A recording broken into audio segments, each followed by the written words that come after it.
ئیمامی ئەنەسی کوڕی مالیک ڕەزای خوای لێ فەرمێ ڕۆژێکیان لەگەڵ ئیمامی عومەری کوڕی خەتابە بووم ڕەزای خوای پەروەردگاری لێ بێت.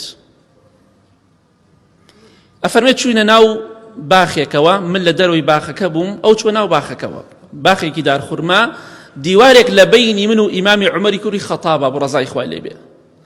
بەڵام لەو کاتە ئیمامی عومەر ڕەزای خوای لێ بێ چوە شوێنێکەوە نەیزانی من گوێم لە دەنگێتی، گوێم لێ بوو ئیمامی عومەری کوڕی خەتاب ڕەزای خوای لێ بێت دووەم نەفەری بەڕێز لە ئومەتی پێغەمبەری خوادا صلی الله علیه وسلم. خۆزگای ئێمە ڕوبعێکی ئیمامی عومەر لە خوا بترساینایە، سەتا دەی ئێوەش لە خوا بترساینایە.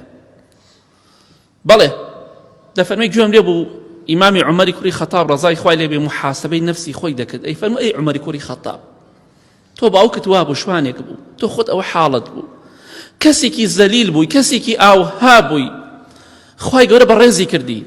ئەی عومەری کوڕی خەتاب گوێ بگرە، خۆی محاسبەی خۆی دەکات. واللهی سوێن بەخوا یا دەبێت تەقوای خوا بکەی، لە خوا بترسی یا خوا عەزابت ئەدا. بەڵێ با ئێمەش هەموو کاتێک ویستمان گوناه و تاوان بکەین، بە تایبەتی ئەم سەرەتانە ئەم مۆبایلە ماڵیمانی کاول کردو، ڕاستەکی سوود و قازانجی هەیە، بەڵام تۆڕە کۆمەڵایەتیەکان بەڵگەن لەسەر ئەوەی خەڵکی بۆ چاکە بەکاری ناهێنێت. بەڵێ ئەگەر ئێمەش محاسبەی خۆمان بکەین کاتێک کە ئەم مۆبایلەمان بەدەسەوەیە، بڵێن بە خۆمان بڵێن ئەی فڵان کەس یا دەبێت تەقوای خوا بکەی واز لە خراپە بهێنی یا خوا عەزابت ئەدا،